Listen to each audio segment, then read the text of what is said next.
위드 코로나, 단계적 회복에 들어선 지 꼭 한 달이 됐습니다.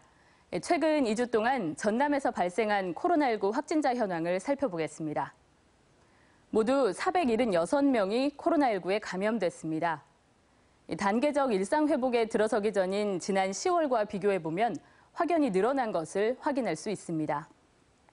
이 가운데 60대 이상이 39%, 10대 이하가 28%로 높은 비율을 차지하고 있습니다.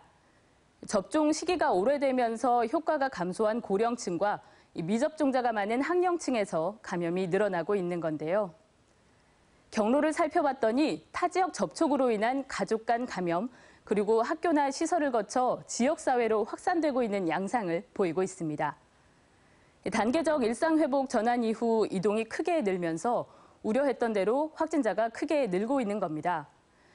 거리 두기가 완화된 일상회복 1단계는 당분간 유지되는데요. 그동안 큰 피해를 입어왔던 소상공인들은 달라진 점을 체감하고 있을까요? 현장을 돌아봤습니다. 15년 넘게 레크레이션 강사로 근무하다 코로나19로 일을 놓게 된 50대 사장님. 테이블 10개도 안 되는 작은 식당을 운영하고 있습니다. 집밥으로 입소문은 탔지만 거리두기 단계와 인근 확진자 추이에 따라 매출은 늘 오르락내리락. 그래도 꾸준히 찾아주는 손님들 덕분에 버티고 있습니다. 서로가 유행하면서 이렇게 한 번씩 밖에 나서 외식도 하시고 이렇게 했었으면 좋겠어요. 인근 상점들의 사정도 대부분 마찬가지. 개점한 지 2년 된 이 카페는 코로나19 이후 절반으로 떨어진 매출이 돌아오지 않고 있습니다. 이달 초 사적 모임 제한 등이 풀린 일상적 단계 회복에 기대를 걸어봤지만 최근 도내 확진자가 급증하면서 손님들의 발길은 다시 줄었습니다. 좋아지는 듯 했었는데 다시 지금 목포에서 확진자도 많이 나오고 있잖아요. 아예 움직이는 분들이 저희는 그 피부로 확 느끼죠. 연일 3,000명이 넘는 확진자 폭증에 전남도 예외는 아닌 상황. 전체 확진자는 물론 위중증 환자도 일상 회복 이전인 지난달에 비해 늘어난 것도 걱정입니다.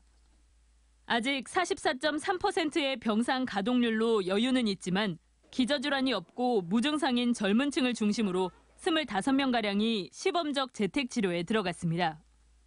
이동량이 많아진 만큼 확진자 1명이 주변을 감염시키는 감염 재생산 지수도 1.23명으로 늘면서 방역당국도 현재를 비상으로 판단하고 있습니다. 어디든 어디서든 이제 포종할 수 있는 그런 상황이고 안심할 수 없는 상황이라고 보고 있습니다. 이렇다 보니 소상공인 피해를 줄이면서도 저하된 경각심에 대응해 방역은 강화해야 되는 상황. 전라남도는 일단 고위험 시설의 추가 접종과 현재 3분의 1에도 못 미치는 청소년들의 접종을 적극적으로 독려할 방침입니다.